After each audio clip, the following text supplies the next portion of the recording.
இந்த வீடியோ நமக்கு ஸ்பான்சர் பண்ணுறது பைமோட் ஷாப்பிங். இந்த ஆப்பில் வீட்டுக்கு தேவையான கிராசரி ஐட்டம் எல்லாமே வீட்டிலேருந்தே நீங்கள் ஆர்டர் போட்டுக்கலாம். மந்த்லி டிஸ்கவுண்ட் ப்ரைஸில் சேல் பண்ணிக்கிட்டு இருக்காங்க. ஆப்பை பற்றி தெரிஞ்சுக்கணும்னா ஆப்போட லிங்க் டிஸ்கிரிப்ஷனில் இருக்குது, மறக்காமல் செக் பண்ணி பாருங்கள்.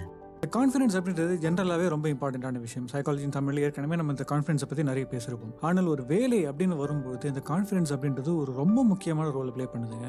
ஏன் அப்படின்னு பார்த்தீங்க அப்படின்னா, ஒரு ஆரம்ப லெவல் வேலையிலேருந்து ஆரம்பித்து நீங்கள் மேலே வளரணும் அப்படின்னா ஒரு முக்கியமான டிஃப்ரென்ஷியேட்டிங் ஃபேக்டர் எது இருக்குன்னு பார்த்தீங்கன்னா கான்ஃபிடன்ஸ் தான் இருக்குது. இன் ஜென்ரலாகவேங்க திறமசாலிகளை விட இந்த கான்ஃபிடன்ஸ் அதிகமாக இருந்து வேலை செய்கிறவங்க இருக்காங்க பார்த்தீங்களா, அவங்க தான் வாழ்க்கையிலும் சரி ஜாப்லையும் சரி நிறைய சாதிக்கிறாங்க. இந்த கான்ஃபிடன்ஸ் அப்படின்றது எங்கேருந்து வர்றது, அதை நம்ம எப்படி வளர்த்துக்கிறது, அதை எப்படி எக்ஸிக்யூட் பண்ணுறது அப்படின்றது தான் பார்க்க போகிறோம். இந்த கான்ஃபிடன்ஸ் அப்படின்றதுக்கு ரெண்டு பாகங்கள் உண்டுங்க. ஒன்று எஃபர்ட், இன்னொன்று ஆட்டிடியூடு. எஃபர்ட்ன்றது ரொம்ப முக்கியமான விஷயம். அந்த எஃபர்ட் கூட நம்மள நிறைய பேர் வளர்த்துப்போம். அதாவது வேலையை செய்யணும் அப்படின்றத கூட நம்ம நிறைய பேர் வளர்த்துப்போம். ஆனால் அந்த ஆட்டிடியூட் இருக்கு பார்த்தீங்களா, அதாவது நான் கான்ஃபிடென்ட்டாக இருக்க போகிறேன் அப்படின்ற அந்த முடிவு இருக்கு இல்லைங்களா, அதுதான் ரொம்ப ரொம்ப ரொம்ப முக்கியமான விஷயம். அதில் தான் நம்ம நிறைய பேருக்கு அந்த அளவுக்கு அந்த மனசு ஏற்றுக்காது. நான் கான்ஃபிடென்ட்டாக தான் இருக்க போகிறேன் அப்படின்னு சொன்னாலே. ஸோ ரொம்ப முக்கியமான விஷயம் என்ன அப்படின்னு பார்த்தீங்கன்னா, இதை நான் மனதளவில் வளர்த்துக்க போகிறேன் அப்படின்ற வைராக்கியத்தோட முதல்ல இந்த விஷயத்தில் ஈடுபடுறது அவசியமான ஒரு விஷயம். அந்த மனதளவில் இருக்க கான்ஃபிடன்ஸ் எப்படி டெவலப் ஆகும் அப்படின்னு பார்த்தீங்கன்னா, கற்றுக்காம யாராலையும் எந்த வேலையும் செய்ய முடியாது.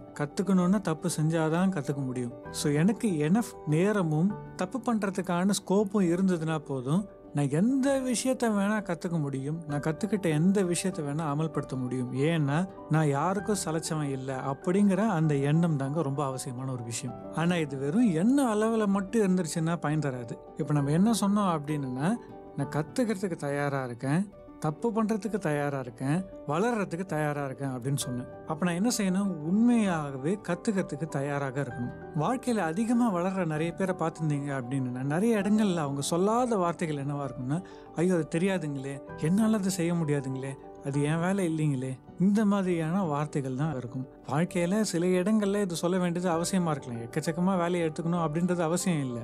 ஆனால் வாழ்க்கை இந்த ஆரம்ப கட்டங்களில் நம்ம வளரணும் அப்படின்னு நினைக்கும் பொழுது நமக்கு ஆக்சுவலாக தெரிஞ்ச விஷயங்களே ரொம்ப கம்மியாகத்தான் இருக்கும்.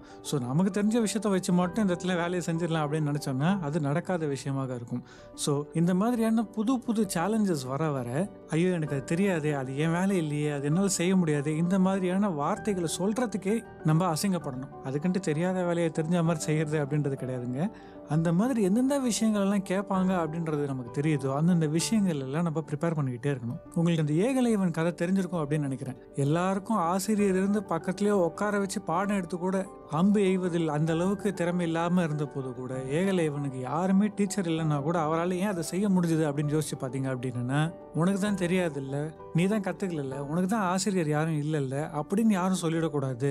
எந்த ஒரு காரணத்தையும் காமிச்சு என்னை நீ தாழ்ந்தவன்னு அவங்க சொல்லிடவே கூடாது அப்படிங்கிறதுல இருந்து அந்த ரிசால்வ், அந்த வெறி, அதுதான் அவருக்கு அந்த விஷயத்த சொல்லி கொடுத்தது. அதே மாதிரியான வெறி நமக்கும் இருக்கணும். என்கிட்ட எந்த குறையும் கண்டுபிடிச்சிடக்கூடாது, நான் எந்த விஷயத்த செஞ்சாலும் பர்ஃபெக்டாக இருக்கணும். ஆனால் ஒரு விஷயம் புரிஞ்சுக்கணும், பர்ஃபெக்ஷனுக்கு எய்ம் தான் பண்ண முடியுமே தவிர அப்சல்யூட் பர்ஃபெக்ஷன்றது யாராலையும் செய்ய முடியாது. ஆனால் அதுக்கு எய்ம் பண்ணிக்கிட்டே இருக்க வேண்டியது அவசியம். அது எய்ம் பண்ணி ஓடிக்கிட்டே இருக்கும்போது சின்ன இடங்கள்ல நம்ம கீழே விழும்போது பரவாயில்ல கற்றுக்கிறேன் அப்படின்ற ஒரு மனநிலையில் மட்டும் இருக்கணும். நான் கற்றுக்கிறேன் தான், ஆனால் மற்றவங்களுக்குலாம் அது தெரியாது. ஸோ மற்றவங்க திட்டினாங்கன்னா நான் வாங்கிக்கிறேன். ஆனால் என் மனசுக்குள்ளே அந்த திட்டு எடுத்துகிட்டு போகாமல் அவங்களுக்கு தெரியாது நான் இப்போ தான் இதை ஆரம்பிக்கிறேன்ட்டு, ஆனால் எப்படியாவது நான் இதை கற்றுக்கிட்டு செஞ்சிருவேன் அப்படின்ற கான்ஃபிடன்ஸோட நமக்கு தெரியாத கற்றுக்கிட்டு எக்ஸிக்யூட் பண்ணணும் அப்படின்ற வெறியோடு நம்ம போராடிக்கிட்டே இருந்தோம்னா கான்ஃபிடன்ஸ் கண்டிப்பாக வரும். ஆரம்பத்தில் கொஞ்சம் கஷ்டமாக இருக்கும். ஆனால் இந்த கான்ஃபிடன்ஸ் வர உங்களால் முடியாத விஷயங்கள் ஒன்றுமே இல்லை. நீங்கள் வாழ்க்கையில் எவ்வளோ உயரத்துக்கு போகணும் அப்படின்னு நினச்சாலும் உங்களுடைய எஃபர்ட்டும் உங்களுடைய கான்ஃபிடன்ஸும் உங்களை அந்த இடத்த கூட்டு போய் நிறுத்திடும் அப்படின்ற உண்மையை உங்களுக்கு புரிய ஆரம்பிச்சிடும். ஸோ கான்ஃபிடன்ஸுக்கு ரெண்டு விஷயம் தேவை, ஒன்று எஃபர்ட், இன்னொன்று ஆட்டிடியூட்.